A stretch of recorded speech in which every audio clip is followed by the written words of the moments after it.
Here at Evergreen, we've got a great community. Our community has a lot of really deep roots that's centered around student growth and development. We have a very rich community of different cultures, and so I think that's a really big pride to us. Who wants to share? Our teachers are amazing at what they do.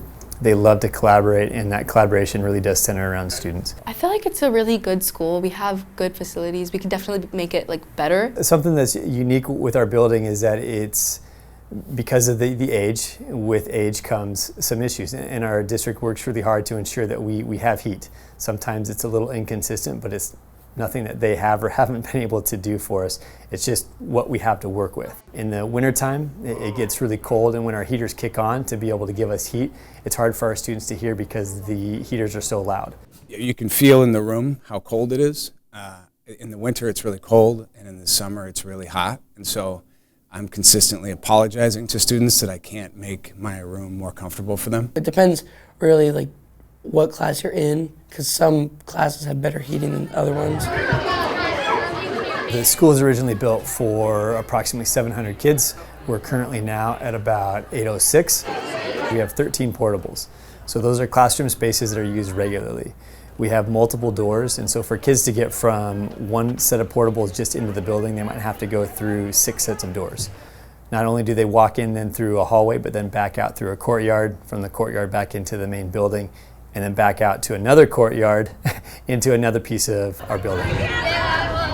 Within our portables, 6-7 times throughout the day, we have hundreds of kids that are transitioning between building and the portables. My equal time classroom, which is basically our homeroom, we have to go outside, and sometimes we get locked out when we have to go to the bathrooms. That's a little bit of a pain.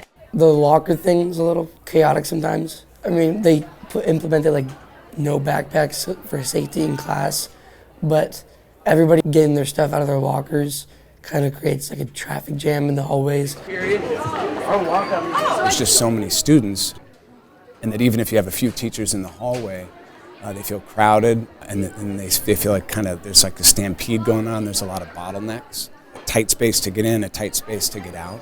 The other thing about the Commons, definitely doesn't feel large enough for our lunches, and we've always managed 3 or 2 lunches. Classrooms are constantly being changed, and it's like this weird fit. Okay, we only have this much of a space to put stuff in, so from active boards to smart boards, even to the new audio systems. They're constantly changing it, and a lot of times it doesn't really fit well within a classroom. So sometimes a classroom gets stuck.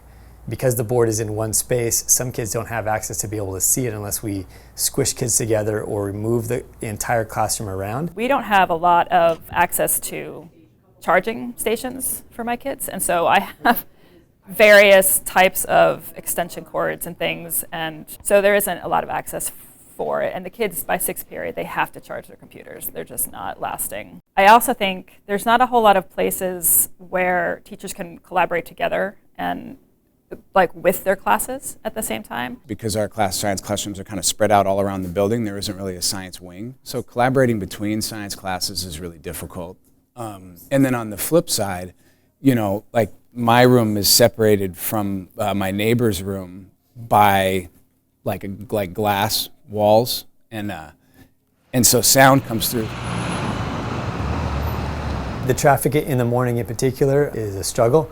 I'm your resident traffic advisor, so I'm out in the morning directing traffic to be able to help keep the flow of traffic moving so kids can get to school on time. On the days where we don't have additional resources or have meetings, our traffic flow can wait, or the traffic stoppage can be upwards of about 40 minutes just to get to school.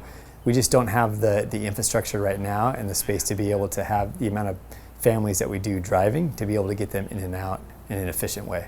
Overall, I think we have good classes, a good staff, and in my opinion, I feel like it was easier to make friends here. We take the best of what we have right now and we center it around how can we best serve our kids on a day-to-day basis. As we've been thinking of new designs or possible designs of the school, it's really helped us to understand the positives that we have. Also along with that are some of those barriers that we continue to see. And so to be able to have that as a forefront and kind of that driving factor of what is possible is a lot of fun for us.